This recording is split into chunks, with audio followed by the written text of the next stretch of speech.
How to unlock my EBT card online. Unlocking your EBT, electronic benefit transfer, card online depends on the state you live in, as each state has its own EBT management system. Here are the general steps to unlock your EBT card online. Search for your state's EBT portal. Log into your account.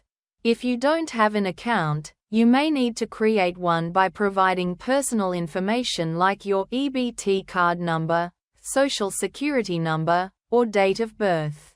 After logging in, navigate to the account settings or card management section. Look for an option to unlock or reactivate your card.